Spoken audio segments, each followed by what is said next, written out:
we were in the process of losing our home. My 19-year-old brother was killed, and I blamed every single bit of it on God. My dad was pretty neglectful and verbally abusive. It was so evident to me that I wasn't good enough to live up to anyone's expectations.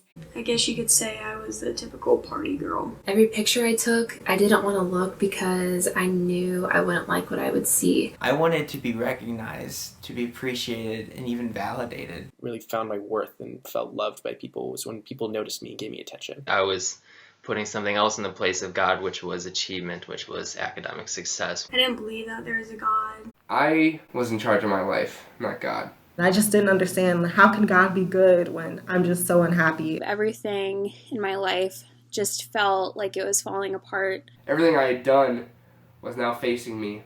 My failure felt immense. I started to do things I wasn't really proud of.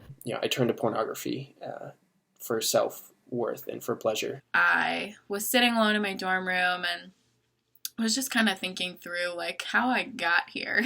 To be honest, I really just missed God. I felt like people always said oh, do you have a relationship with Jesus? And I didn't really know what that meant. I met someone who loved God and began to tell me about him. I filled out a questionnaire that I didn't know God would use to lead me to the community that I prayed for. I finally grasped the truth of what Jesus did for me. Jesus came to this earth and lived a life that I am incapable of living. Jesus died to swap places with me. That Jesus said I was worth the sacrifice of being tortured on a cross for, that I was somebody worth saving. I started falling more in love with the God of the universe who first loved me. No matter how many times I run away from God, that he will always be there to welcome me back. My hard and broken heart was fixed and forgiven that day. From that day on, I wasn't on the throne of my life anymore. I realized that I didn't need to know everything. I didn't need to clean myself up for God. Jesus is the satisfaction you need, the only satisfaction you need. I knew that I found everything I was searching for, and that was Jesus. My life is no longer defined by whether or not I succeeded or failed.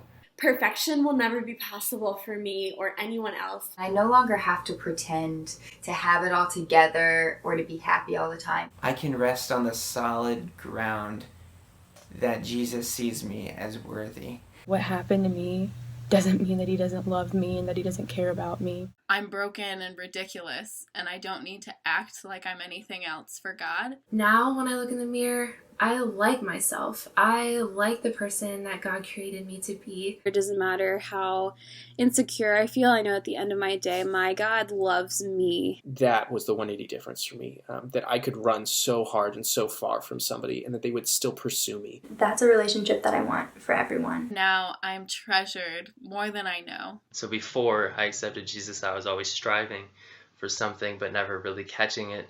And now I am peaceful. I used to just be really lost, but now I'm loved. I used to be insecure, but now I am significant. I went from being guarded to feeling liberated. I just went from feeling worthless to feeling cherished. Jesus is my 180 difference. And this is my 180 difference. Jesus was my 180 difference. And this is my 180 difference. Jesus will forever be the best thing about me. And to me, that has been the 180 difference.